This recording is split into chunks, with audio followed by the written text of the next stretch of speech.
Hello aspirants, welcome to Ekam Academy. Today we are going to discuss about an interesting topic related to polity is whether a person who is jailed, that means a person being in jail, can he contest elections? If yes or no, we'll see. Then also in case if he can contest and if he wins in that election, can he fulfill his functions and duties as a member of parliament?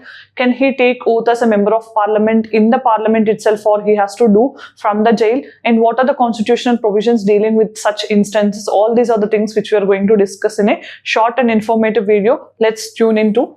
Then here you can see two images of two persons who got independently elected. So in this current 18th Lok Sabha, I told you number of times that 7 independent candidates got elected, out of which 2 persons have contested from jail and they both have won the elections. So you can see this side of the image is Amritpal Singh, who have contested, and he was sentenced under National Security Act and he was in jail. Okay, so he is in jail at the present time and he contested from jail and he has won the elections, and he is now a member of parliament. Then we also have to keep in mind he is Engineer Rashid from Jammu and Kashmir, who has defeated the former Chief Minister of Jammu and Kashmir, and he also have won by contesting elections from the jail itself. So now the question is, after contesting from the jail and if they win the elections, can they fulfill their duties and responsibilities as member of parliament? But before that, you need to know any member of parliament can enjoy all his powers and privileges only if he takes oath.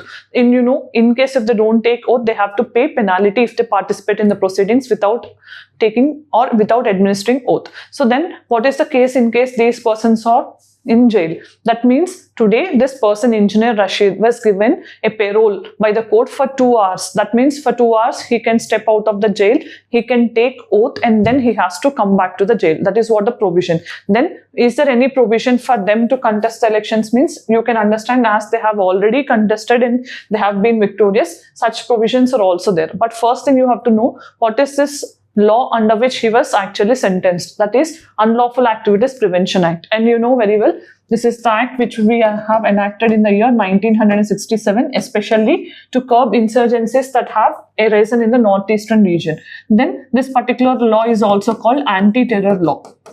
It mainly talks about how to prevent terror in the country, as well as, if you have remembered, in the recent new criminal law where we have replaced IPC with Bharatiya Nyaya Sanhita, we have taken the concept or the same definition of terrorism which is provided under UAPA, because in the previous instance in IPC or Indian Penal Code, there is no clear-cut definition of the word terrorism. The same definition we have taken. Then another thing we have to keep in mind is to whom this normal UAPA will be applicable. So if you have seen, this is applicable to the citizens of India as well as the foreigners also, because any person who is conspiring any terror act against India also can be liable under the act. And then we also have to keep in mind citizens who are outside India also are applicable under this particular law in case if they resort to any terrorist means. Then we have to keep in mind this particular law was amended in the year 2019. Previously, it can only designate any particular organization as a terrorist organization. But with 2019 amendment, it made it even possible to include any individual also who is promoting terror acts to be listed as terrorist organization along with individual person also. That is what the amendment said, and they also have given clear-cut timeline within which this particular process, investigation related to UAPA has to be completed. So who can investigate the cases of UAPA means it is National Investigating Agency, and we have some special courts also to deal with UAPA related cases. And another important thing you have to keep in mind is this UAPA is a specific law or special law which is differing from the general law. So in specific law, what happens? The jail is the rule and bail is an exception. That means it is not easy to get a bail under the offense of UAPA. That is why this person who was under judicial custody has to get a parole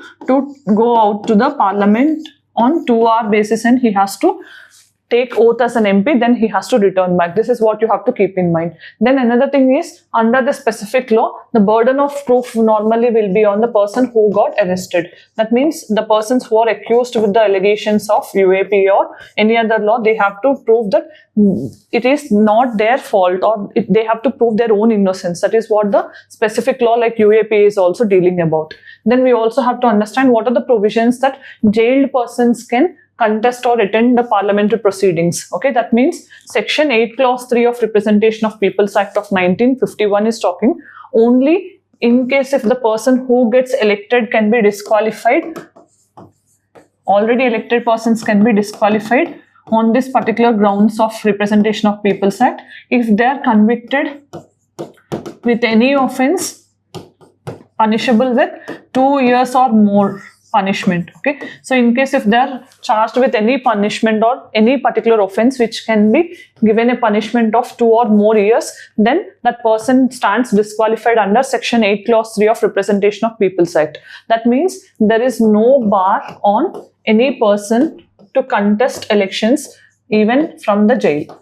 Okay, so this is what you have to keep in mind. No bar on contesting elections. But another thing you have to keep in mind, any person who is in jail cannot vote in the elections. Okay, that means jailed person can contest elections, but there is no bar there, and jailed persons cannot vote in the elections. What are some exceptions here? We have exceptions are the persons who got released on bail, and then the persons who are charged with preventive detention. Okay, you know PD, preventive detention is on the apprehension of doing a particular act, a person can be arrested or detained. That is what we call preventive detention. This is under Article 22. So the persons who are under bail and also the persons who are charged or who are detained under the grounds of preventive detention, both can be exercising their right to votes in spite of being under custody, and they have temporary release from this. But all other persons who are even under trials or accused or even convicted persons cannot exercise their right to vote. That is what Indian Constitution and other laws are clearly mentioning. Then we will see the practice question.